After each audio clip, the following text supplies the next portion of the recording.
Belasan warga sipil Palestina termasuk wanita dan anak-anak tewas akibat serangan udara Israel di Deir al-Balah, Gaza Tengah, Palestina.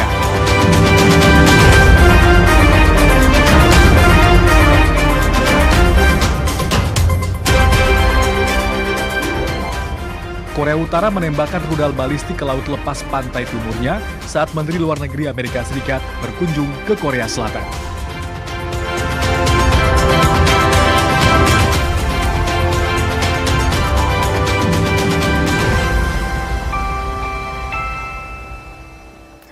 Selamat malam, Anda kembali menyaksikan Dunia Dalam Berita. Saya Oki Satrial. Kami awali Dunia Dalam Berita dengan menit utama. Di antaranya informasi mengenai Israel yang menewaskan puluhan warga Palestina di Gaza. Militer Israel beroperasi di zona penyangga daratan tinggi Golan yang menjadi wewenang PBB dan peluncuran rudal balistik Korea Utara.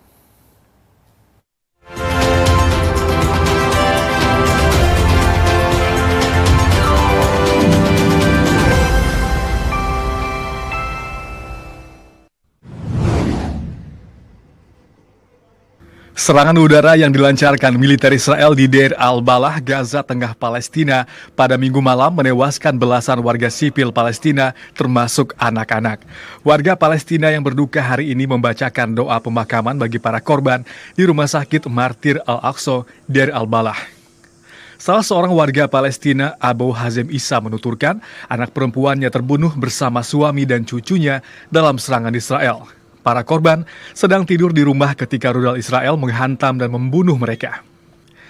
Di lingkungan Sheikh Rahwan, kota Gaza, kerabat dan tetangga mencari para korban serangan udara Israel yang menghantam keluarga Zu. Petugas medis menyatakan serangan udara Israel itu menewaskan 7 warga Palestina. Pencarian dilanjutkan untuk mencari 4 orang yang diyakini masih berada di bawah reruntuhan bangunan.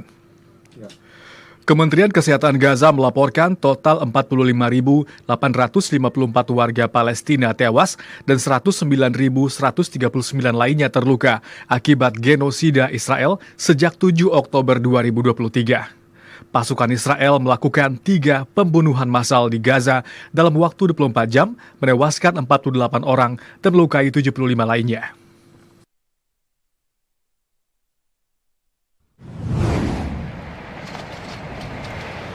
Kendaraan militer Israel beroperasi di dalam zona penyangga yang memisahkan wilayah pendudukan Israel dari Suriah.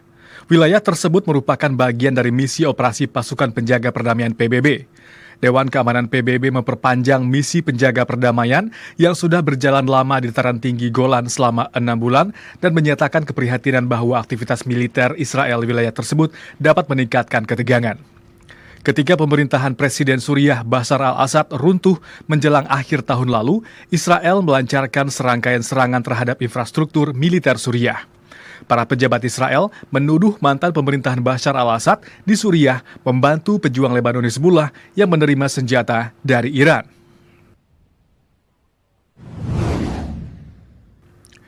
Pasukan Rusia menangkis serangan Ukraina dan melancarkan serangan ke berbagai arah termasuk Kharkiv di timur laut Ukraina, Avdiivka di Donetsk dan Ukraina Timur, Zaporizhia di Ukraina Tenggara, dan Kherson di Ukraina Selatan.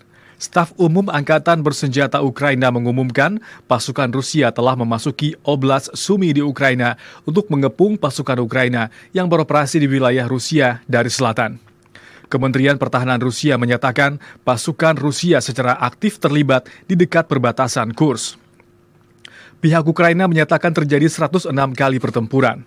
Insiden terjadi di garis depan, terutama terkonsentrasi di Porshov dan Kurkove di Ukraina Timur, dan wilayah Kursk, Rusia Barat selama 24 jam terakhir.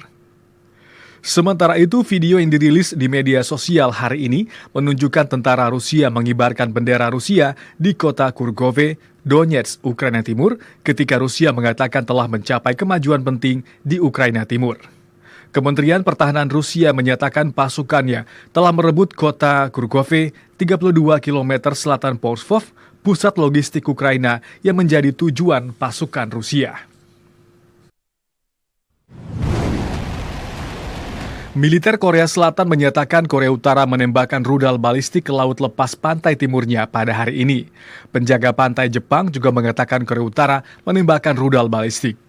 Peluncuran rudal yang pertama dalam kurun waktu sekitar 2 bulan terakhir itu bertepatan dengan kunjungan Menteri Luar Negeri Amerika Serikat Antony Blinken ke Seoul, Korea Selatan dan selama periode krisis politik di Korea Selatan. Sementara itu, Jepang mengutuk keras peluncuran rudal jarak menengah terbaru Korea Utara. Kecaman itu disampaikan Menteri Pertahanan Jepang, Jenderal Nakatani, kepada wartawan saat berkunjung di Jakarta. Nakatani menyatakan serangkaian tindakan Korea Utara termasuk peluncuran rudal balistik yang berulang kali merupakan ancaman terhadap keselamatan dan keamanan Jepang, kawasan dan komunitas internasional. Jepang telah mengajukan protes keras terhadap Korea Utara.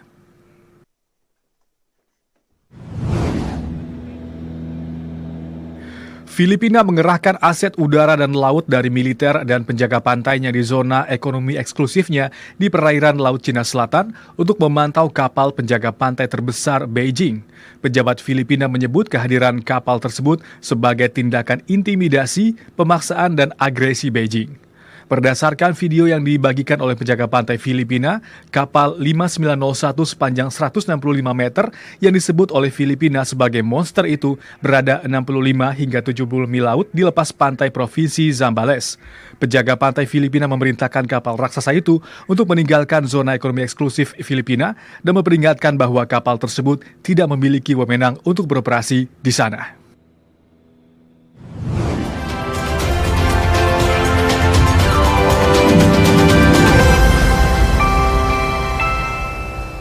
Dunia Dalam Berita masih akan kembali dengan sejumlah informasi lain di antaranya. Hujan salju lebat mengguyur wilayah Inggris Utara, pihak berwenang memberlakukan peringatan cuaca di seluruh wilayah.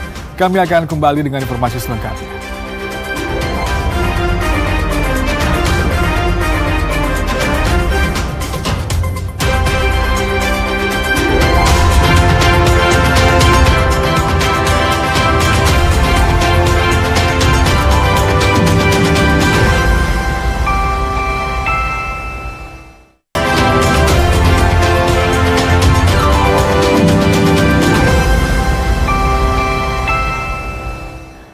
Anda kembali menyaksikan Dunia Dalam Berita. Pengadilan Banding Malaysia hari ini mengabulkan permintaan mantan Perdana Menteri Najib Razak yang dipenjara untuk mendapatkan dokumen yang akan memungkinkan ia menjalani sisa hukuman penjara di rumah. Sementara itu, mantan Presiden Prancis Nicolas Sarkozy menghadapi sidang kasus pendanaan pemilu ilegal. Pengadilan Banding Malaysia hari ini memberikan keputusan langka mengabulkan permohonan mantan Perdana Menteri Najib Razak yang dipenjara untuk melihat dokumen yang bisa memungkinkan ia menjalani sisa hukumannya di rumah. Keputusan pengadilan ini menjadi kemenangan langka bagi mantan pemimpin negara yang dipermalukan karena skandal 1MDB bernilai miliaran dolar, skandal korupsi terbesar di Malaysia. Dalam keputusan 2-1, Pengadilan Tinggi mengabulkan permohonan banding Najib untuk membatalkan penolakan pengadilan yang lebih rendah atas permintaan sebelumnya. Kasus ini akan dikembalikan ke Pengadilan Tinggi untuk diadili oleh hakim yang berbeda. Mantan Raja Malaysia pada Februari tahun lalu mengurangi separuh hukuman penjara Najib dari 12 tahun menjadi 6 tahun penjara. Sementara itu mantan Presiden Prancis Nicolas Sarkozy dijadwalkan hadir di Pengadilan Paris pada Senin waktu setempat dalam kasus dugaan pendanaan ilegal untuk kemenangan kampanye pemilunya pada tahun 2007 oleh rezim Libya Muammar Gaddafi. Sarkozy dituntut karena korupsi pasif, penyembunyian penggelapan dana publik, pembiayaan ilegal kampanye pemilu, dan asosiasi kriminal. Persidangan yang melibatkan beberapa pengusaha dan mantan menteri ini diperkirakan akan berlangsung hingga 10 April dengan frekuensi 3 kali seminggu setelah 10 tahun penyelidikan. Mantan Presiden Sarkozy menjadi orang nomor 1 di Prancis yang dijatuhi hukuman penjara pada 18 Desember 2024 dalam kasus penyadapan. Perdana Menteri Kanada Justin Trudeau diperkirakan akan mengumumkan pengunduran diri sebagai pemimpin Partai Liberal.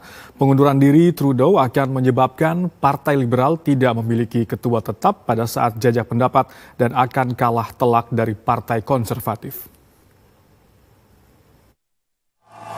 Salah satu sumber menyebutkan kepada media Kanada Globe and Mail bahwa Perdana Menteri Kanada Justin Trudeau diperkirakan akan mengumumkan pengunduran diri sebagai pemimpin Partai Liberal. Sumber tersebut tidak mengetahui kepastian waktu Trudeau akan mengumumkan pengunduran dirinya, namun diperkirakan akan terjadi sebelum pertemuan kaukus nasional penting pada hari Rabu. Kantor Perdana Menteri Kanada tidak segera menanggapi permintaan komentar di luar jam kerja reguler. Laporan menyebutkan masih belum jelas Trudeau akan segera meninggalkan jabatannya atau tetap menjabat sebagai Perdana Menteri sampai pemimpin baru terpilih. PM Trudeau mengambil alih jabatan pemimpin Partai Liberal pada tahun 2013 ketika partai tersebut berada dalam masalah besar dan diturunkan ke posisi ketiga di House of Commons untuk pertama kalinya. Pengunduran diri Trudeau akan menyebabkan partai tersebut tidak memiliki ketua tetap pada saat jajak pendapat dan akan kalah telak dari Partai Konservatif dalam pemilu yang harus diadakan pada akhir Oktober. Pengunduran diri Trudeau diperkirakan akan memicu seruan baru untuk mempercepat pemilu guna membentuk pemerintahan yang mampu menangani pemerintahan Presiden terpilih Amerika Serikat Donald Trump untuk periode 4 tahun ke depan. Salah satu sumber menyatakan PM Trudeau telah berdiskusi dengan Menteri Keuangan Dominic LeBlanc tentang kesediaannya menjadi pemimpin sementara. Namun hal ini dinilai tidak akan mungkin dilakukan jika LeBlanc berencana untuk mencalonkan diri sebagai pemimpin. Badai dingin dan hujan salju lebat mengguyur berbagai wilayah Amerika Serikat dan negara-negara Eropa. Gubernur di beberapa negara bagian mengumumkan keadaan darurat. Hujan salju lebat menyebabkan longsoran salju di pegunungan Utah, Amerika Serikat. Detik-detik terjadinya longsor terekam dari kendaraan di dekatnya. Media lokal melaporkan bahwa salju setinggi 12,7 cm per jam mengguyur di sekitar kawasan Little Cottonwood Canyon, memicu longsoran salju dan membuat pemain ski terdampar. Badai musim dingin membawa salju, es, dan suhu beku ke sebagian besar wilayah Amerika Serikat. Sekitar 60 juta orang di lebih dari 12 negara bagian, mulai dari Kansas hingga New Jersey berada di bawah peringatan cuaca musim dingin. Badai tersebut bergerak menuju wilayah Atlantik Tengah, tempat Washington DC bersiap menghadapi salju lebat dan cuaca dingin pada Senin, hari yang sama ketika Kongres Amerika Serikat akan mengadakan pertemuan dan secara resmi mensahkan terpilihnya Donald Trump dari Partai Republik sebagai presiden. Gubernur di beberapa negara bagian termasuk Kansas, Kentucky, Arkansas, West Virginia, dan Virginia mengumumkan keadaan darurat. Penduduk di seluruh Yorkshire, Inggris Utara terbangun karena salju lebat. Pihak berwenang memberlakukan peringatan cuaca di seluruh wilayah. Lebih dari 12.000 rumah di bagian utara Inggris tidak mendapat aliran listrik di tengah suhu yang sangat dingin. Layanan Meteorologi Nasional Inggris melaporkan bahwa hujan es, salju lebat, dan pencairan dapat menyebabkan banjir di beberapa tempat. Kantor meteorologi juga memperingatkan bahwa salju dapat berubah menjadi hujan beku di Midlands, Inggris bagian utara dan Wales. Salju lebat meninggalkan lapisan putih di beberapa bagian selatan Irlandia, menyusul hujan salju lebat sepanjang malam dan sepanjang hari. Kota Cashel di Irlandia Selatan tertutup salju di sepanjang sebagian besar pedesaan di sekitarnya. Salju juga banyak mengguyur bagian lain Kepulauan Inggris dan di bagian Skotlandia dan Wales. Saham Jepang dibuka melemah pada sesi pertama tahun 2025 setelah Amerika Serikat memblokir upaya pengambil alihan perusahaan baja Amerika Serikat US Steel oleh perusahaan Jepang Nippon Steel. Jepang mendesak Amerika Serikat untuk menghilangkan kekhawatiran mengenai investasi masa depan setelah kegagalan kesepakatan Nippon Steel. Saham Jepang dibuka melemah hari ini di sesi perdagangan pertama tahun 2025 setelah Presiden Amerika Serikat Joe Biden memblokir usulan akuisisi US Steel oleh Nippon Steel senilai 14,9 miliar dolar Amerika atau sekitar 243 triliun rupiah. Indeks acuan Nikkei 225 merosot 1,25%. Pada upacara pembukaan hari perdagangan pertama tahun ini, Menteri Keuangan Jepang Katsunobu Kato memuji kemajuan pasar negara tersebut selama tahun 2024 dan berharap tahun depan yang sejahtera. Saham Nippon Steel hanya turun sedikit pada hari Senin dalam perdagangan pertamanya sejak Biden pada Jumat 3 Januari lalu menolak kesepakatan akuisisi US Steel setelah peninjauan selama setahun dengan alasan kekhawatiran keamanan nasional. Harian bisnis Nikkei Jepang melaporkan Nippon Steel mungkin akan mengajukan gugatan terhadap pemerintah Amerika Serikat untuk menantang prosedur di balik keputusan tersebut. Perdana Menteri Jepang Shigeru Ishiba menyatakan hari ini bahwa Jepang sangat mendesak pemerintah Amerika Serikat untuk mengurangi kekhawatiran mengenai investasi masa depan antara kedua negara setelah Presiden Amerika Serikat Joe Biden memblokir usulan akuisisi US Steel oleh Nippon Steel. Ishiba menilai keputusan Biden sebagai masalah serius yang menimbulkan kekhawatiran di kalangan bisnis Jepang mengenai masa depan investasi bilateral. Jepang adalah investor terbesar dalam perekonomian Amerika Serikat. Beberapa pemimpin bisnis dan pejabat telah menyuarakan kekhawatiran bahwa kegagalan kesepakatan tersebut dapat memperlambat aliran investasi dari Jepang ke Amerika Serikat. Televisi Jepang melaporkan Presiden Nippon Steel Tadashi Imai mengatakan kepada wartawan bahwa mengajukan gugatan terhadap pemerintah Amerika Serikat adalah salah satu pilihan penting. Dunia dalam berita masih akan kembali dengan informasi lain di antaranya. Liverpool ditahan imbang oleh Manchester United di Stadion Anfield, Liverpool, Inggris. Kami akan kembali dengan informasi selengkapnya.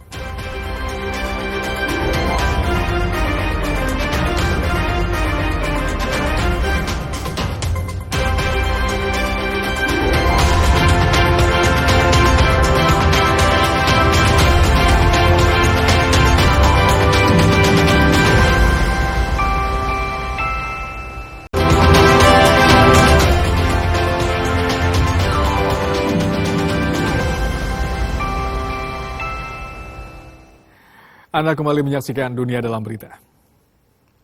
Liverpool harus puas berbagi poin setelah ditahan imbang 2-2 oleh Manchester United di Stadion Anfield, Liverpool, Inggris. Hasil ini membuat Manchester United mengakhiri tren negatif dengan menelan kekalahan dalam 4 pertandingan terakhir di semua kompetisi. Liverpool harus puas berbagi poin setelah ditahan imbang 2-2 oleh Manchester United di laga lanjutan Liga Premier Inggris pekan ke-20 yang berlangsung di Stadion Anfield, Liverpool, Inggris. Tampil agresif sejak awal laga, Liverpool lebih mendominasi jalannya laga babak pertama dan beberapa kali menebar ancaman ke gawang Andre Onana. Namun anak asuh Arne Slot belum dapat mengkonversi menjadi gol dan memaksa skor imbang 0-0 hingga turun minum. Selepas jeda, Setan Merah yang tampil tertekan justru berhasil memimpin lebih dahulu di menit 52 setelah tendangan keras Lisandro Martinez dari sisi kiri tak dapat diantisipasi Alisson. Tidak membutuhkan waktu lama, The Reds mampu menyamakan kedudukan di menit 59 melalui Cody Gakpo yang sukses mengecoh beberapa pemain belakang Setan Merah setelah menerima umpan terobosan McAllister. Tampil di depan publik sendiri, tuan rumah mampu membalikkan keadaan setelah The Reds mendapat hadiah penalti di menit 70.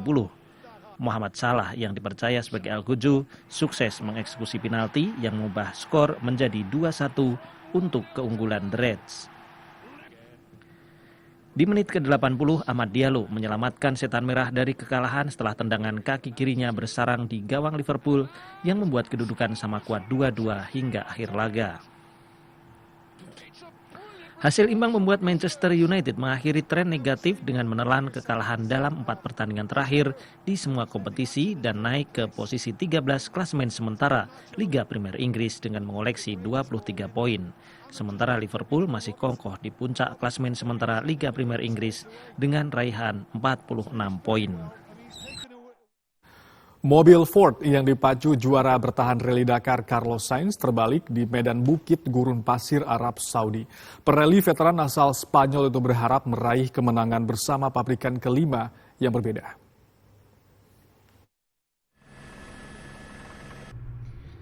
Juara bertahan Rally Dakar asal Spanyol Carlos Sainz mengalami kecelakaan ketika mobil Ford Raptor yang dipacunya terbalik di bukit gurun pasir Arab Saudi saat menjelajah etape krono 48 jam pada Minggu waktu setempat.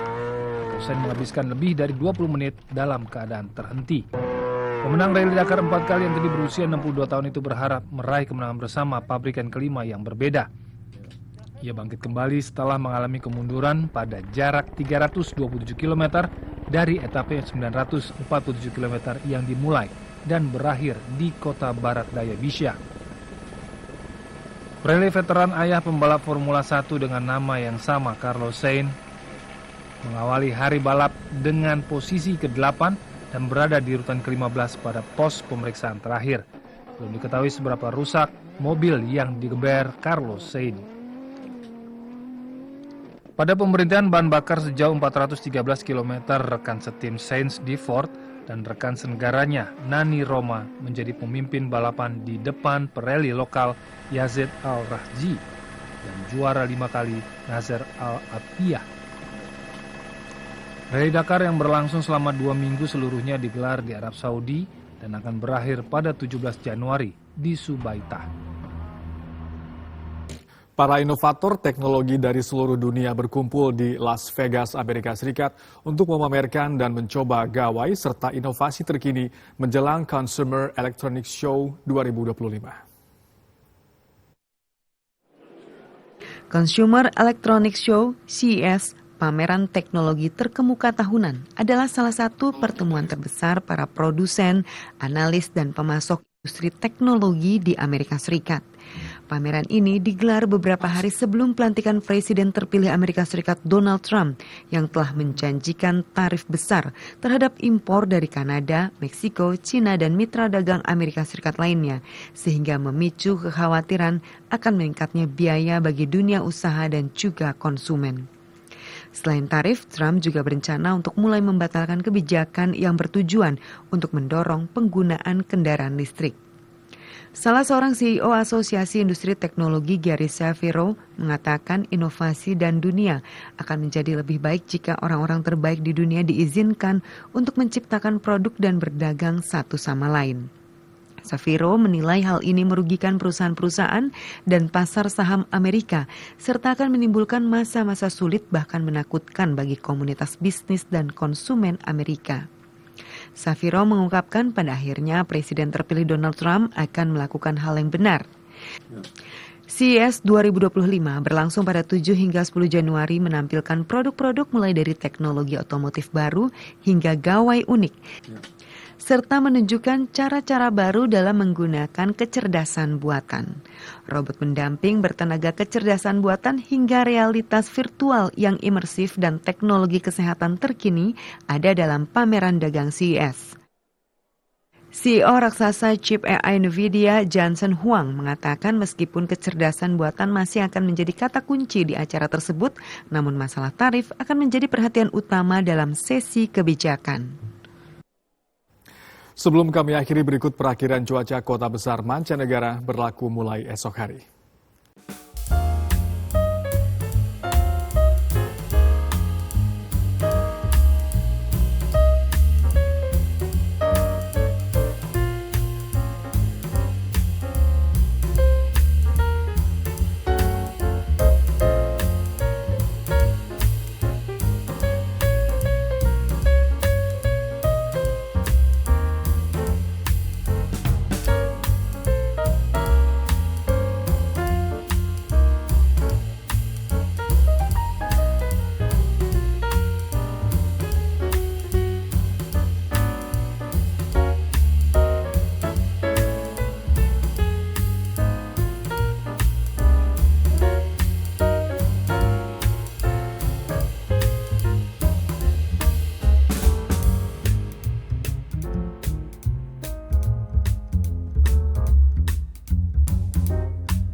Demikian Dunia Dalam Berita, terima kasih atas kebersamaan Anda. Saya Oki Satrial, selamat malam, sampai jumpa.